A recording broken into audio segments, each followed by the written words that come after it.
Hello there. We're out traveling I-70 today, and we thought we'd stop and stretch our legs at the Smoky Hills Audubon Wildlife Sanctuary. Wildlife Sanctuary is open from dawn to dusk, and there's lots of neatly marked trails. So we're going to get out and see what we can find.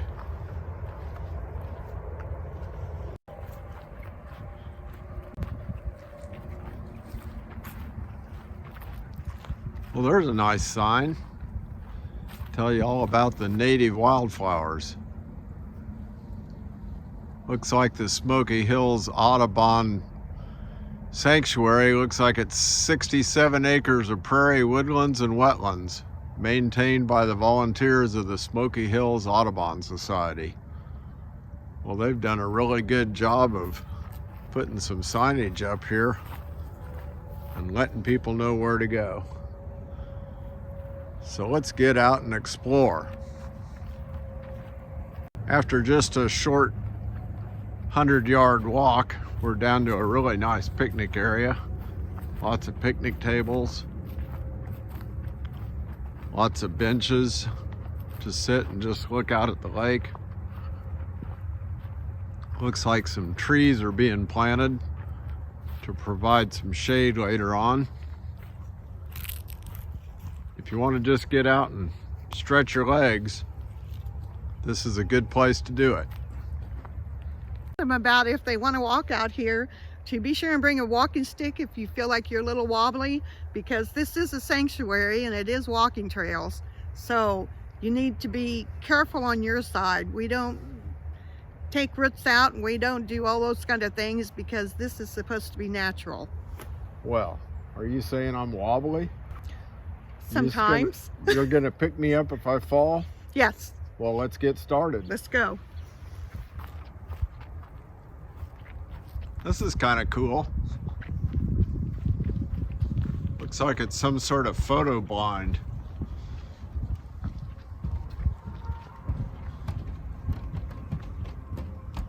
Handicap accessible. Place you can get out of the wind.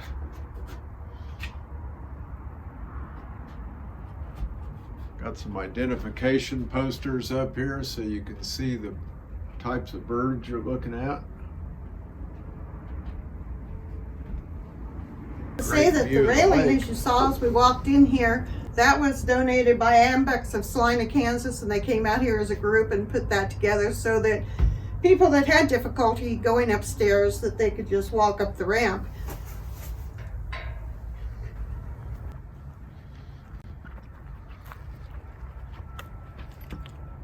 Yikes! A pelican! What's he doing out here?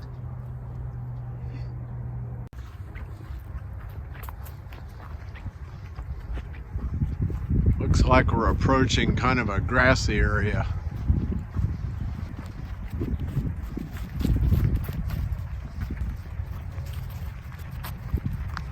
Because you might be taking a break from driving, it appears there is a porta potty for your convenience.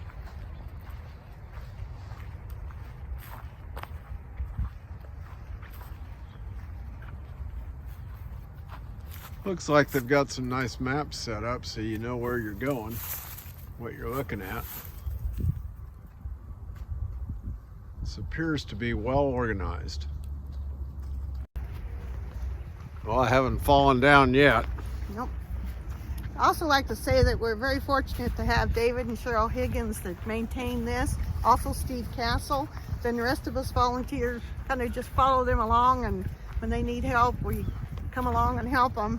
But they are responsible for really making sure that things get done. They're the leaders. They are the leaders, yes. We just report for duty. We report for duty. Sometimes, no. Yeah. Also, this little house you see right here is a bluebird house. They can't see a house. They can't? They're looking at us. Oh! This is the bluebird house, and we have people that go around right now. Cheryl and her grandson have been going around and kind of monitoring it. Prior to that was Kathy and Dave. And They just go around and open them up and count how many eggs. What do you find inside? Hopefully there aren't any snakes. Ooh, spiders! This one has nothing. So sometimes there'll be a nest in there, and it's not always a bluebird. So you have to really know what your nesting looks like in order to maintain the statistics of the bluebird trail. Well, I say let's head out on the Northwest Loop and We're see going what on the there is to Northwest see. Loop. Watch for ticks. That's only in the summer. This is bluebird house number 20. They're all numbered, and people keep track of whether or not there are bluebirds nesting in them, and how many babies, how many fledglings. It's all been recorded for almost 50 years. These are scattered all over the trail. I think 28 in total. Yeah. We're showing these, but please do not feel like you should open them if you're out here walking. Right, we were just demonstrating what people do. We're going to head back to the forest now. Mark. Got a comedian.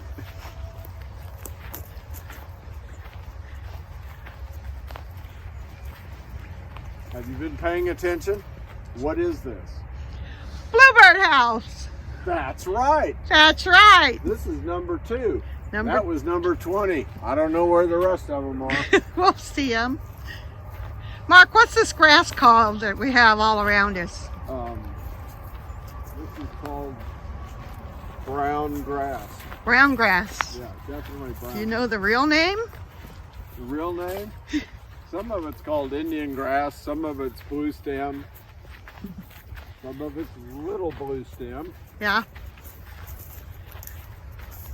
What are some of the flowers that can be seen out here in the spring? I don't know, I'm not a flower expert.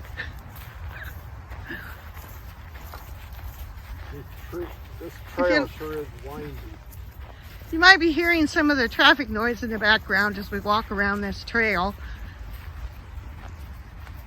Not too bad today. Another bluebird house. Number 21.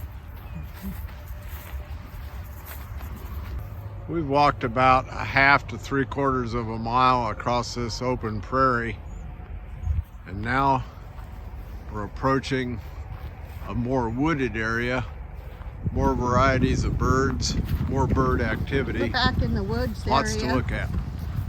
A lot of signatures from different animals. Signatures, you mean poop? Yes. There's deer poop and some dog poop. Oh. Which is great because that means people have been getting out and walking around and walking their dogs and enjoying themselves in the fresh air. They would love it. There goes a bird. That was a little yellow bird. That is a very small bird. Like a wren or something. Oh my goodness. Oh, it's a little yellow bird. My goodness. Quite busy.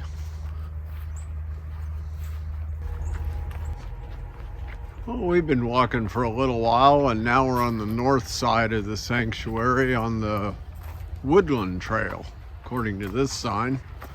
And where have we been? We've been on the Northwest Loop.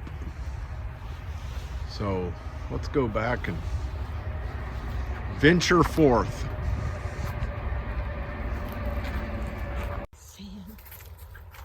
Well, look at this. Nice, soft, squishy sand. Makes for easy walking.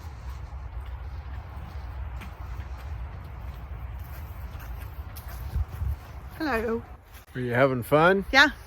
This sand is a natural runoff from one of the neighbors' fields, and there's not much we can do about it, but it does make for a nice walking surface, even though it is kind of squishy. But I like it. I like it too. It's a sandy beach right here in the middle of Kansas. Yep. As you can see, somebody spray painted orange, which I guess was kind of nice, but at the same time, this is a sanctuary, And we don't go around marking trees or marking the trails, danger, danger, because this is a fun place to be. And if you feel like you're, again, going to trip or something, use a walking stick and be responsible for your own safety. What's a walking stiff? Oh, stick, Oh, not a a stick, stick. not a stiff, not a dead guy. I love this area. This is one of my favorite areas back here. These trees have just naturally grown up like that, and they're just makes for some ambiance.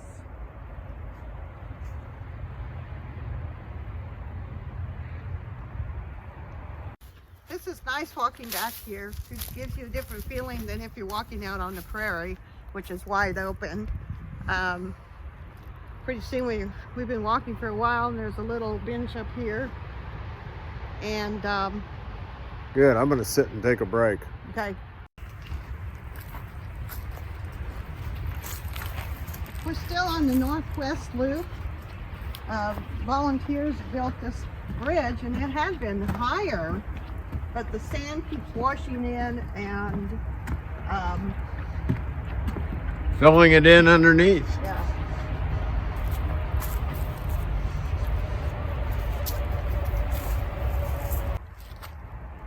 Now we're on Hedge Row. A nice winding trail.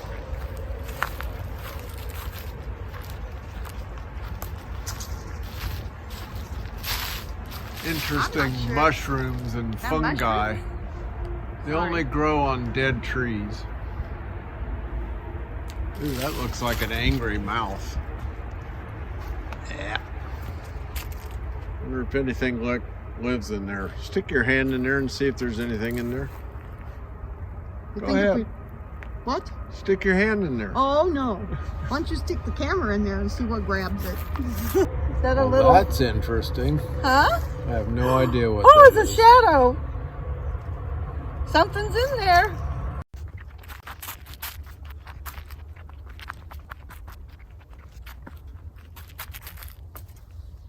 All kinds of little berries. Is that poison ivy? I don't know. I don't know either. It's good to know what those things are. We took the Hedgerow Trail and the Northwest Trail. There are a couple of others actually that go through the woods if you want to take a much longer walk. But we just about There's about Loop, 2.5 as they say miles around. of trail. the Northwest Trail. Hey, number 24. Number 24. And here we are, back into the grassy area.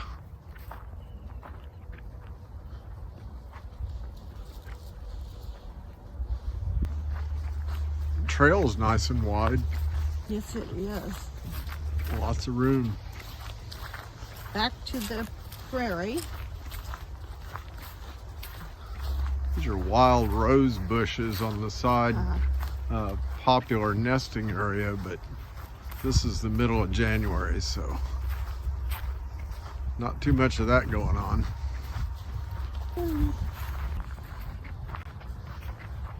Well, we've gone all the way around the Northwest Loop and we're approaching the pond again.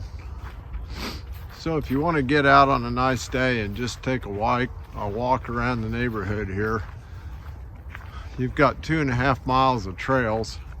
I think we've covered at least a mile of it. And we're back to, that's the Northwest Loop Trail.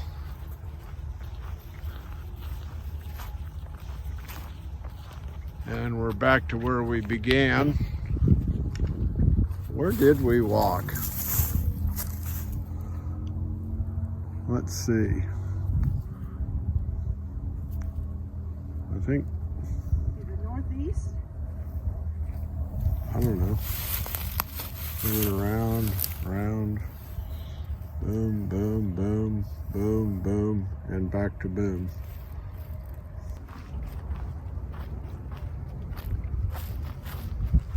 The pond is just kind of partially frozen.